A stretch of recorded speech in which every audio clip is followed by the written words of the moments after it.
Did you ever watch a movie and the opening scene runs for 2 or 3 minutes showing some event or scenario, and then the actual movie begins and it seems like the introduction you just watched has absolutely nothing to do with the rest of the movie?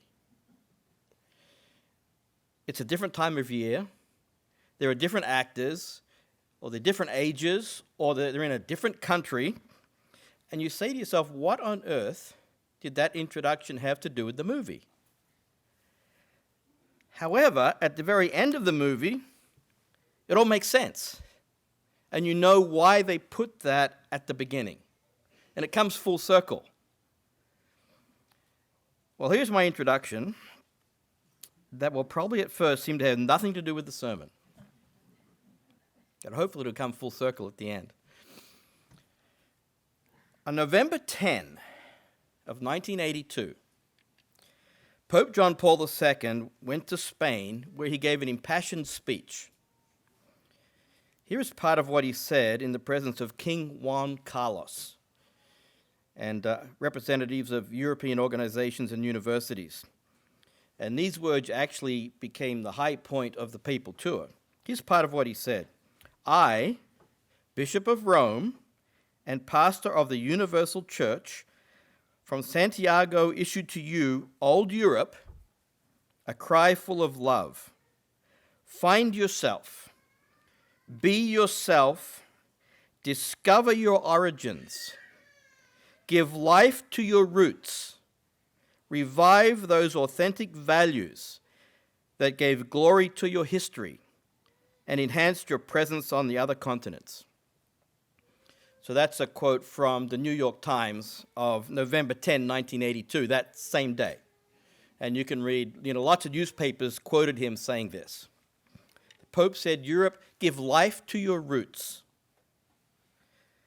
Remember, this was said in 1982 by the figurehead of what used to be the Holy Roman Empire. There's also another interesting event that took place in that year, but this time with President Ronald Reagan. His tear down this wall speech was not the first time he had addressed the issue of the Berlin Wall. In a visit to West Berlin in June of 1982, he stated, I'd like to ask the Soviet leaders one question. Why is the wall there? As we know, 7 years later, November 9th of 1989, the Berlin Wall then fell. And at that point, we saw the very rapid end of the Soviet Empire and the opportunity for Europe to be reunited and for those roots to be revived. So, what does this all have to do with today's sermon? That was the introduction. Now we're going to go back 2,500 years, actually more than that, to the book of Daniel. And the sermon is titled, Dissecting an Important Prophecy. Dissecting an Important Prophecy. The book of Daniel is like an Old Testament version of the book of Revelation. It deals with judgment and the destiny of mankind, including end-time prophecy. There's a link between Daniel and Revelation, particularly Daniel 2 and Revelation 17, and Daniel 7 and Revelation 13. Daniel has become quite popular lately in a number of churches because Kanye West produced an opera that was performed 7 weeks ago in the Hollywood Bowl. It was on Sunday, November 24th, and it was simply called Nebuchadnezzar. And West covered the first 4 chapters of Daniel in this opera at the Hollywood Bowl. And so it kind of is, had people in various churches go look at it and see, what on earth was in the book of Daniel that they hadn't really thought about before. Well, we're going to look at Daniel chapters 4 and 5 today. What Kanye West did helped more people get their noses into the book of Daniel. In Daniel, the 4th chapter, we see Nebuchadnezzar, a critically important figure in biblical history. And in this historic story, the people of God were first occupied by the Chaldean Empire based in Babylon. It was known as the Neo-Babylonian Empire. But then later by the Medo-Persian Empire, and then by the Greco-Macedonian Empire, and finally by the Roman Empire. The people of God were kind of subjugated by these various empires. The Roman Empire later interacted with the New Testament church itself. Of course, you know the time of Christ, the Romans ruled the Middle East. And the Roman Empire has had various resurrections over the centuries throughout history, and will actually yet have another revival. The final end-time world empire actually has its origins in the Tower of Babel. That's where the name Babylon even comes from. The revived Roman Empire is also called Babylon, the final Babylon. So look at Daniel 4 verse 24. Nebuchadnezzar has become a type of that final empire. And in Daniel 4, we see the prophecy of what would happen to him, his punishment. God would make him like an animal.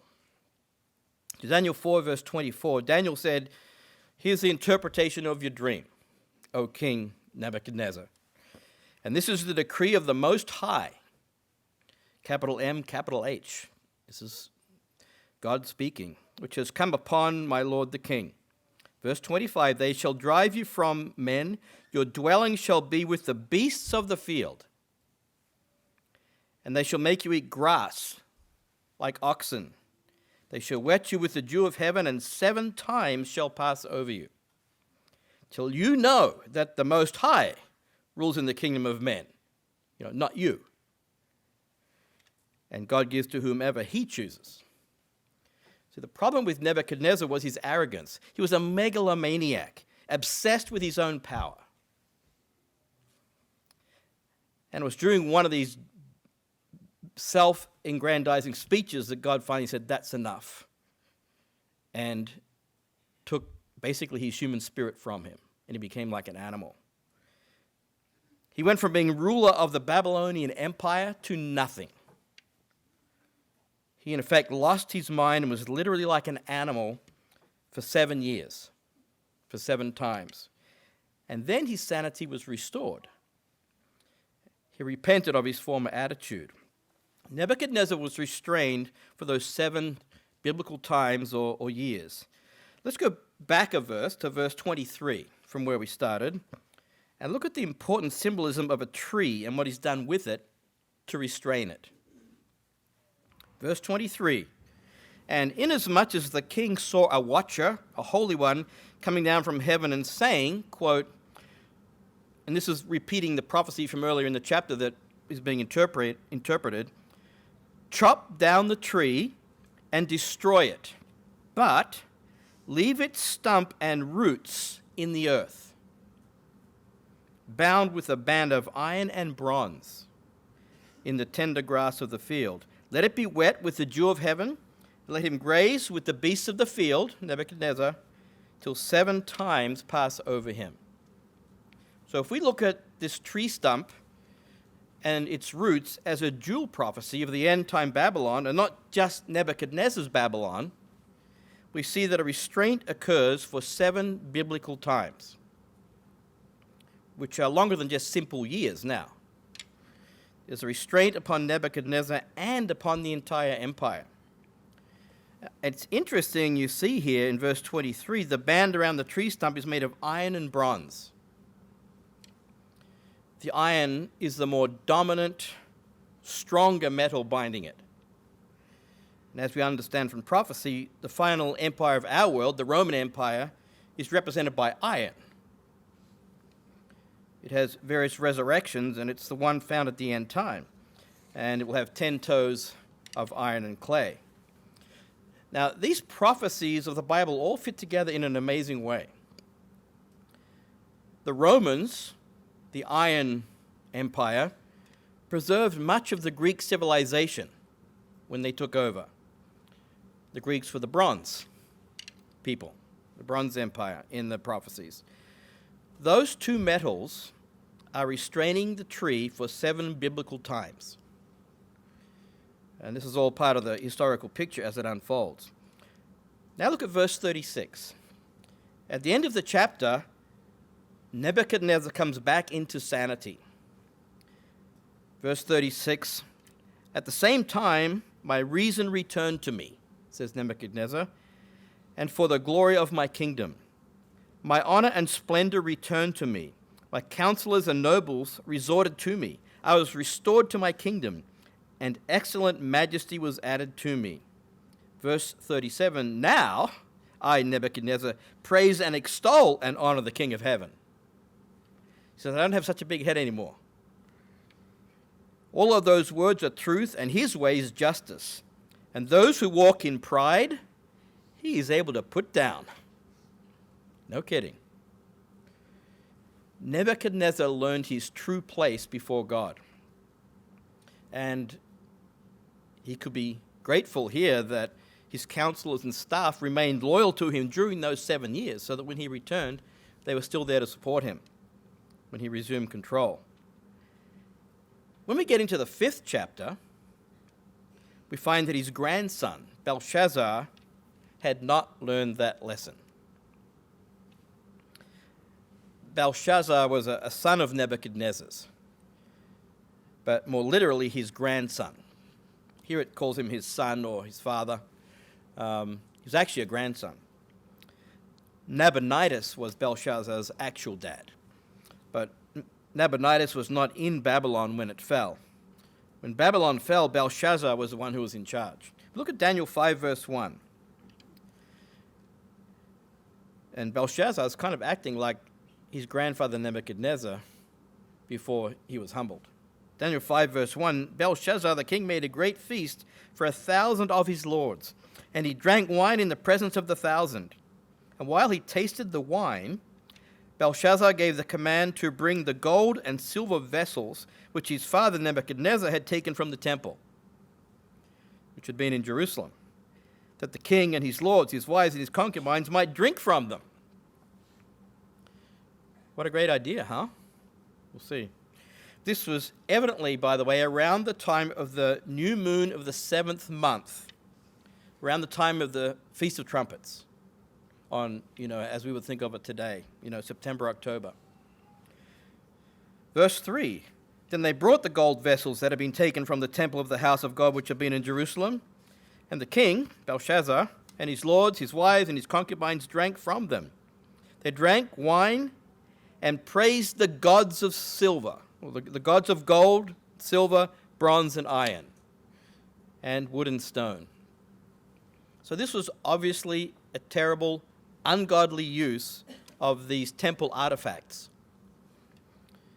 And it's interesting here that gold, silver, bronze, and iron are the same metals that represent the 4 empires that would rule the world up until the coming of Christ. Very symbolic. The wood and stone may simply represent other nations of less biblical importance. Verse 5, "In the same hour that Belshazzar did all this, the finger of a man's hand appeared and wrote opposite the lampstand on the plaster of the wall of the king's palace. And the king saw the part of the hand that wrote." So it's like a dismembered forearm, right? Writing on the wall. There's no body behind it. An arm floating in space. Then the king's countenance changed, and his thoughts troubled him, so that the joints of his hips were loosened, and his knees knocked against each other. I guess you say, no kidding, right? I mean, you can imagine it if it happened here. We'd think something serious was going on, wouldn't we? If this was happening on our wall right now, and you realize, we've either done something really bad or God's trying to tell us something. Belshazzar had done something really bad. Verse 7, "So the king cried aloud to bring in the astrologers, the Chaldeans, and the soothsayers. The king spoke, saying to the wise men of Babylon, 'Whoever reads this writing and tells me its interpretation shall be clothed with purple and have a chain of gold around his neck, and he shall be the 3rd ruler in the kingdom.'" 3rd ruler. Yes, because Belshazzar had a father, Nabonidus, who was still alive, but may not have been there at that moment.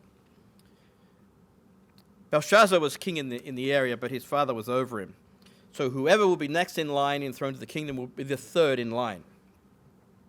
Scholars like Eugene Merrill say that Nabonidus spent 10 years in Arabia, actually, during this time.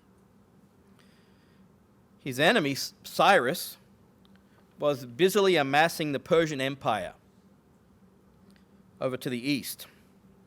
And soon all that was left was for Cyrus to incorporate into his vast realm Babylon. So Cyrus set his sights on it. Because of the absence of Nabonidus, Babylon began to deteriorate very rapidly under the incompetent rule of Belshazzar, as we see from this lavish party. Verse 8, now all the king's wise men came, but they could not read the writing or make known to the king its interpretation. And then King Belshazzar was greatly troubled, his countenance was changed, and his lords were astonished. So the way it was written meant you had to have you had to be somewhat innovative in order to make sense of it. Even if you could actually read the words, what did they mean? You wouldn't necessarily know what the interpretation was.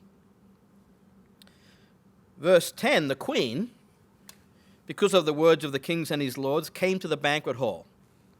The queen spoke, saying, O king, live forever. You got to be respectful here, or you lose your head. Live forever. Do not let your thoughts trouble you, nor let your countenance change.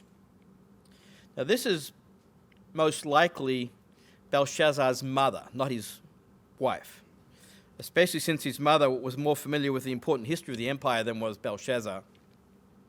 Verse 11, there is a man in your kingdom in whom is the spirit of the holy God. You see, so she remembers this past when Nebuchadnezzar was king. And in the days of your father, actually your grandfather, light and understanding and wisdom, like the wisdom of the gods, was found in him. And King Nebuchadnezzar, your father the king, made him chief of the magicians, chief of the astrologers, Chaldeans, and soothsayers. So Daniel had a position like Joseph did in Egypt, as an Israelite ruling over the Gentiles. But by now, Daniel is over 80 years old. This is towards the end of Daniel's life. Verse 12, inasmuch as an excellent spirit, knowledge, understanding, interpreting dreams, solving riddles, and explaining enigmas were found in this Daniel, whom the king named Belshazzar, now let Daniel be called, and he will give the interpretation. So Daniel was named by Nebuchadnezzar, given the name Belteshazzar. It's actually the same name as Belshazzar, who's the king now. So Daniel and his friends, when they first arrived in Babylon as captives, had Hebrew names, like Daniel.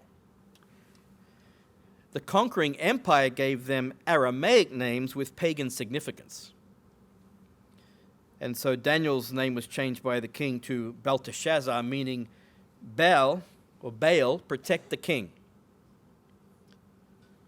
It's the same name as Nebuchadnezzar's grandson, as I mentioned. And Baal was the Babylonian god. So Daniel was given this name named after a Babylonian god by Nebuchadnezzar. Verse 13, Belteshazzar, or Daniel, which was brought in before the king. The king spoke and said to Daniel, are you that Daniel who is one of the captives from Judah, whom my father the king brought from Judah? I've heard of you, that the Spirit of God is in you, and that light and understanding and excellent wisdom are found in you. Now the wise men, the astrologers, have been brought in before me that they should read this writing and make known to me its interpretation, but they could not give the interpretation of the thing. And so verse 16, I've heard of you, that you can give interpretations and explain enigmas. Now if you can read the writing and make known to me its interpretation, you shall be clothed with purple and have a chain of gold around your neck, and you shall be the third ruler in the kingdom. As we all know from the story, Daniel was not really interested at all in this Game of Thrones. There was a much higher purpose and plan about to be exposed. So verse 17, Daniel answered and said before the king, let your gifts be for yourself, and give your rewards to another. but I will still read the writing to the king and make known to him the interpretation. And now, just by doing this, Daniel was being very courageous, because he was not about to tell the king anything that he would really want to hear when the interpretation is given. Verse 18, O king, the Most High God gave Nebuchadnezzar, your grandfather, a kingdom and majesty, glory and honor. And because of the majesty that he gave him, all peoples, nations, and languages trembled and feared before him. Whomever he wished, he executed. Whomever he wished, he kept alive. Whomever he wished, he set up. Whomever he wished, he put down. But when his heart was lifted up and his spirit was hardened in pride, he was deposed from his kingly throne, and they took his glory from him. So we read about that, in the previous chapter, chapter 4.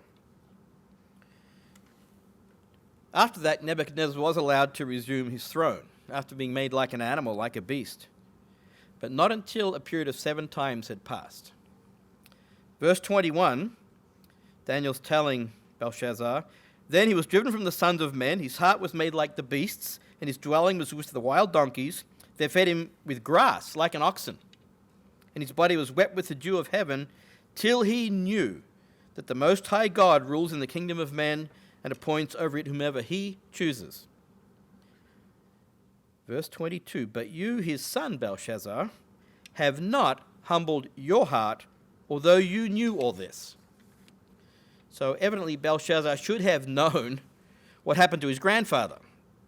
Should have been impacted by that, to make sure he didn't repeat the same mistakes.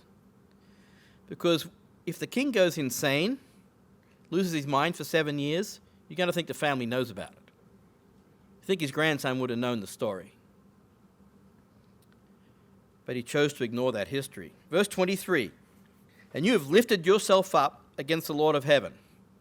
Just kind of like your grandfather did. They've brought the vessels of his house before you, and you and your lords, your wives, your concubines have drunk wine from them. You have praised the gods of silver and gold, bronze and iron, wood and stone, which do not see or hear or know.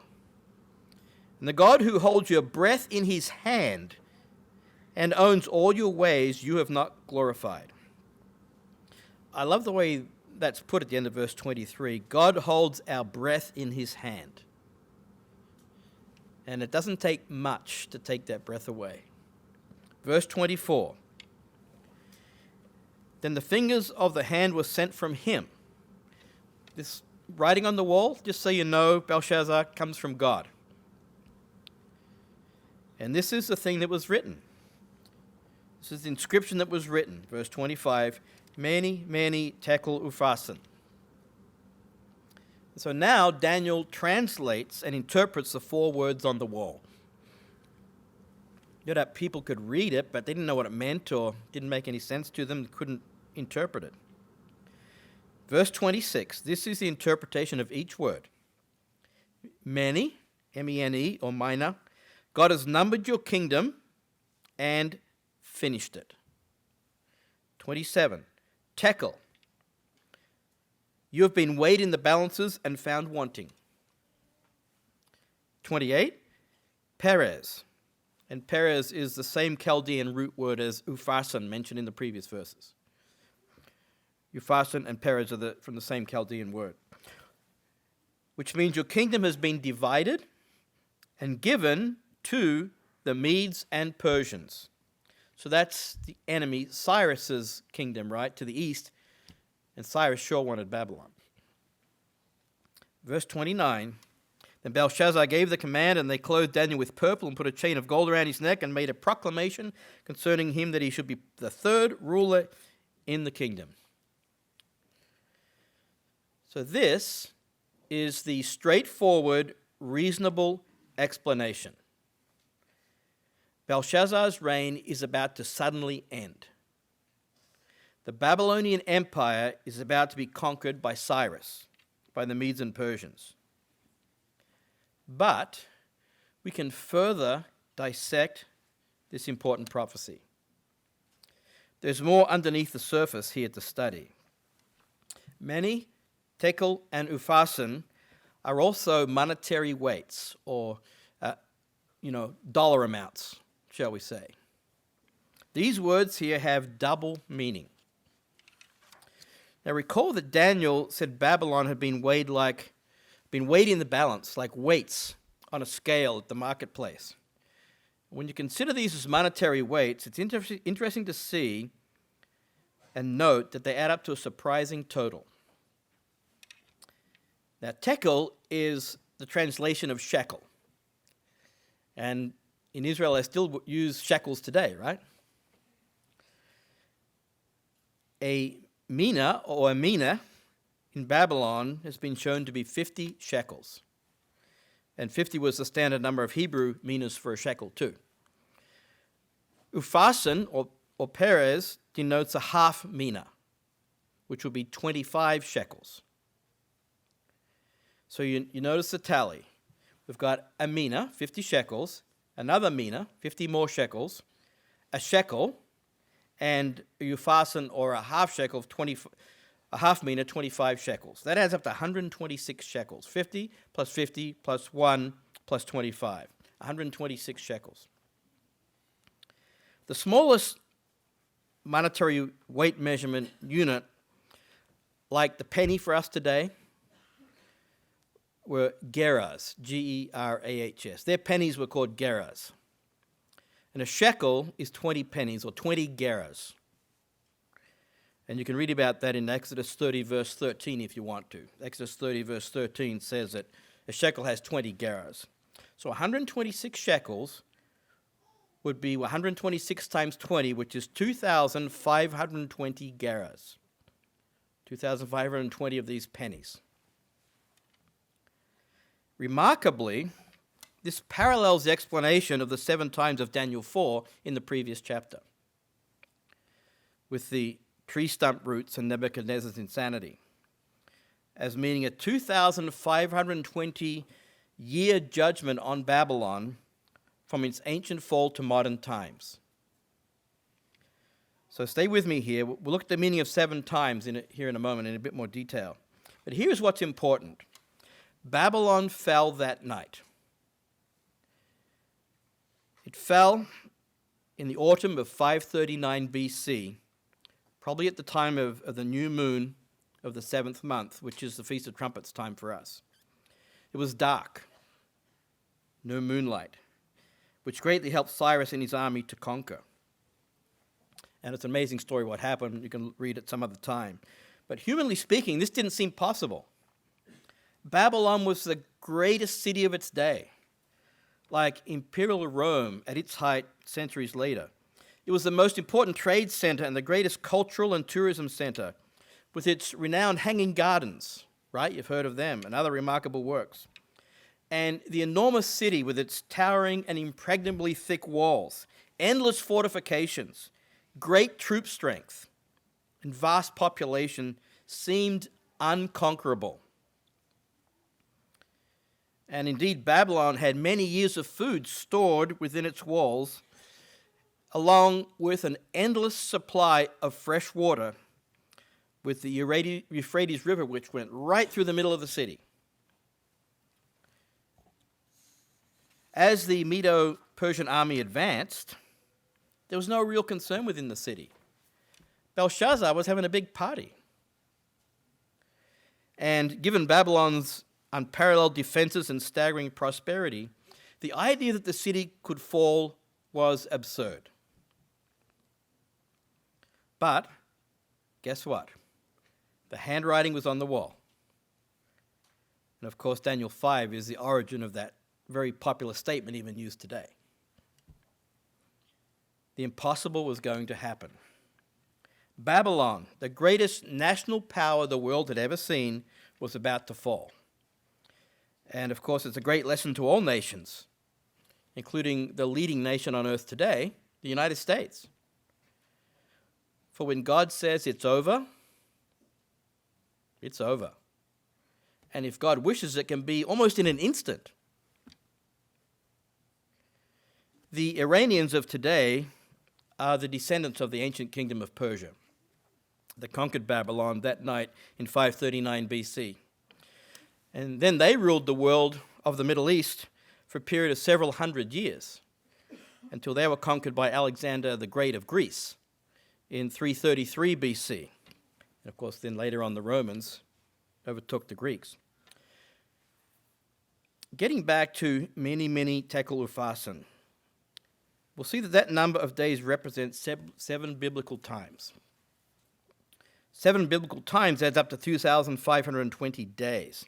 And with a day for a year principle, that adds up to 2,520 years. And let me show you. Let's go back to the book of Genesis, chapter 7. I'm going to read Genesis 7, verse 11. Here we have the captain's log for the flood. We have Noah's captain's log here.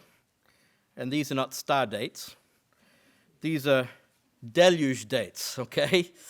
There's a lot of water going on right here, right now. Genesis 7:11. In the 600th year of Noah's life, he's been around a while, in the second month, so in the second month, month number 2, remember, the 17th day of the month, on that day all the fountains of the great deep were broken up and the windows of heaven were opened. So it's the second month, 17th day of the month.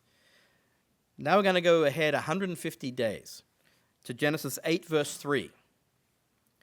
Genesis 8, verse 3, the waters receded continually from the earth, till the flood was receding. At the end of the 150 days, the waters decreased. So if you have 30 days in a month and go 150 days, that would get you to the 7th month. Verse 4, then the ark rested in the 7th month, the 17th day of the month, on the mountains of Ararat. So it's exactly 150 days in 5 months. So what I'm showing here is that there are 30 days in a biblical month. We have some that are 28, some that are 29, some that are 30, some that are 31 today, right? But on the Hebrew calendar, it's 30 days per month. And then they make adjustments every few years because you need an extra month every once in a while because they've got just 30-day months. So this is evidently how Noah logged time in his captain's log. And it's also how prophecy counts time, 30 days in a month. So you'll then have a period of 360 days in a year, in a normal year. 360 days in 12 months of 30 days each, especially in terms of prophecy. So let's examine this further and go to Revelation chapter 11. I'm going to tie this together here. Revelation chapter 11, verse 1.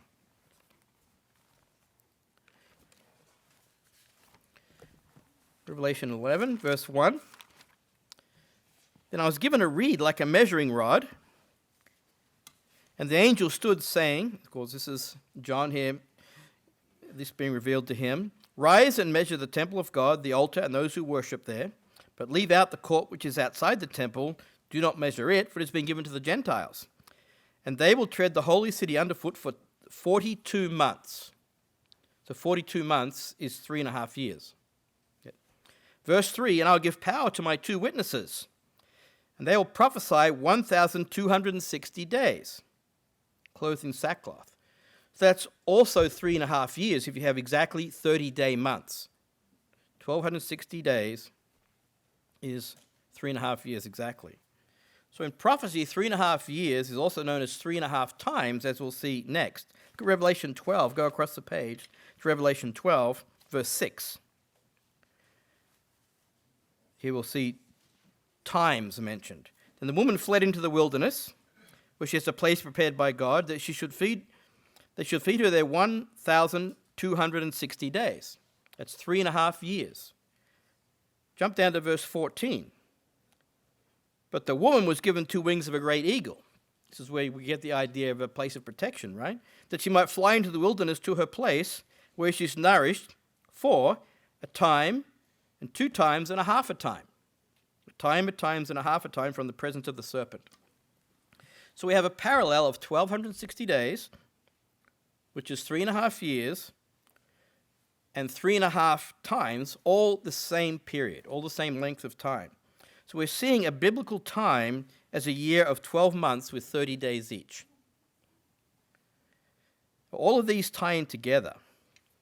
We have 42 months We have 3.5 years, we have 1,260 days, we have 3.5 times. A biblical time is 360 days. 7 times, like happened in the book of Daniel, then, is 2,520 days. And there are many more examples in the Bible of the same thing, but that's enough there just to show the point. And we know from Numbers chapter 14, verse 34, and Ezekiel 4, verse 6, that there are prophecies that project into the future where a day is equal to a year. And Daniel deals with end-time prophecy as well, and he deals with projecting out to the climax of human history. If we look at the end-time Babylon, we can compare with the first Babylonian empire of Nebuchadnezzar. Nebuchadnezzar was restrained for 7 biblical times, where he was turned into a beast.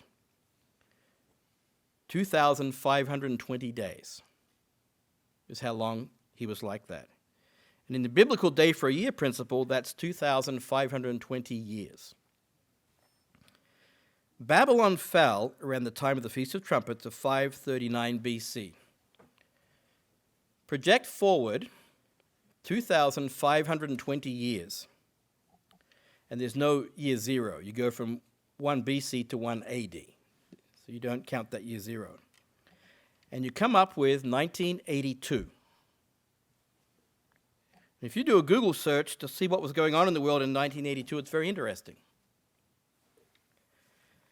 We all know that a resurrected Roman Empire will be very powerful around the time of Jesus Christ's return. And so we would expect to see great influence based in Europe. And based on our understanding, we would also expect it to be very heavily influenced by a church. During the end time, Daniel and Revelation show us a final resurrection of the Roman Empire, closely associated initially with Roman Catholicism. And of course, you can go study other parts of Daniel, especially Daniel chapter 7, and go through all those resurrections of the fourth beast, the Roman Empire, and realize that there's one left that still has not happened. So keeping this in mind, let's go 2,520 years from 539 BC. We come to the Feast of Trumpets of 1982. And at that time, events began that culminated in the fall of the Soviet Empire. And there were certain personalities at that time that had a lot to do with it. It was President Reagan in the United States, Margaret Thatcher in the UK, and then Pope John Paul II as well. And these 3 figures were critically important in the fall of communism. There's also a very important fourth one, that was Helmut Kohl, in what was then West Germany. Remember, Germany's divided by the Berlin Wall, right? So West Germany had Helmut Kohl as its leader. Around the Feast of Trumpets of 1982, in October of 1982, Helmut Kohl and his powerful Christian Democrat Party took power in West Germany, which created a very powerful force in the German Senate, in the heart of Europe, that was able then to oppose the Soviets. And then 7 years later, that wall came down.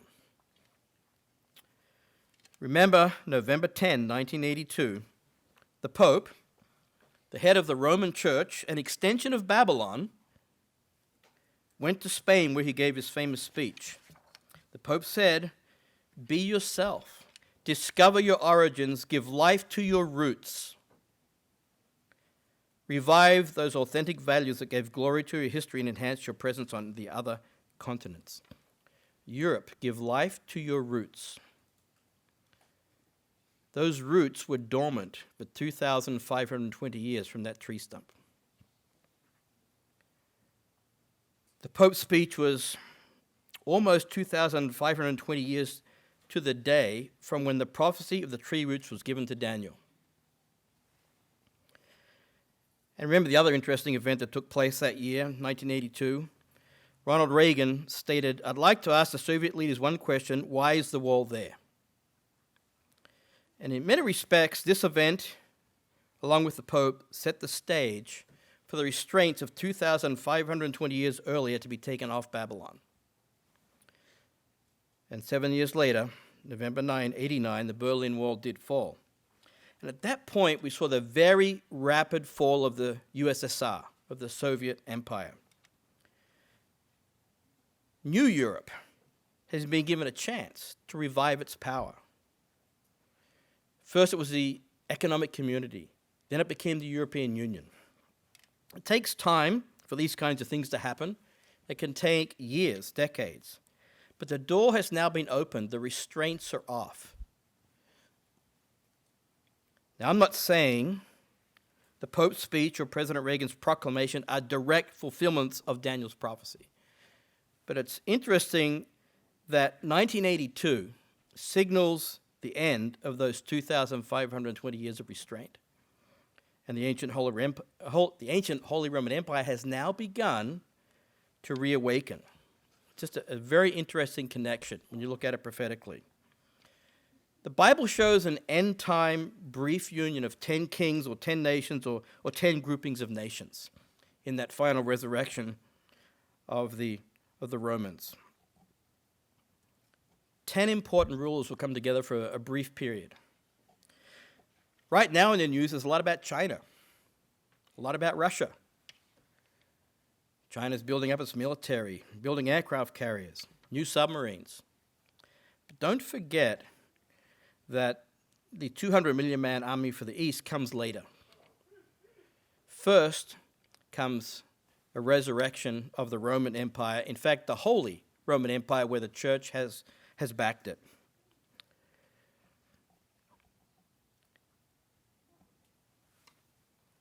These 10 kings will have great success in the beginning. It'll seem like a great idea. But ultimately, we know it goes horribly wrong. And they're going to have serious problems and be labeled as an animal too, be called a beast. And all this shows that if we dissect an important prophecy from the book of Daniel, we see Daniel chapters 4 and 5 having some very serious implications with prophetic duality of the tree stump, the handwriting on the wall, which both can be interpreted prophetically as 2,520 years from when that happened. Now, time will tell how this exactly works out. But it seems an end-time empire will ultimately form in Europe. And that's what we've said for many decades. It has been restrained for 7 biblical times. But the restraints are coming off. And at some time we're going to see a full revival. Now, I can't tell you when, exactly when, but at the moment we're seeing hints of it. And we'll have to see how God works out these prophecies and respect the word of God and let history develop as God inspires it here. Let's finish with Revelation 18 and 19. Revelation 18. This final end-time empire that's talked about here in Revelation can be shown through various other passages to be a resurrection of the Roman Empire and then that 10th resurrection, the final one. And it's also called, not just the Roman Empire, but Babylon. Revelation 18, verse 1.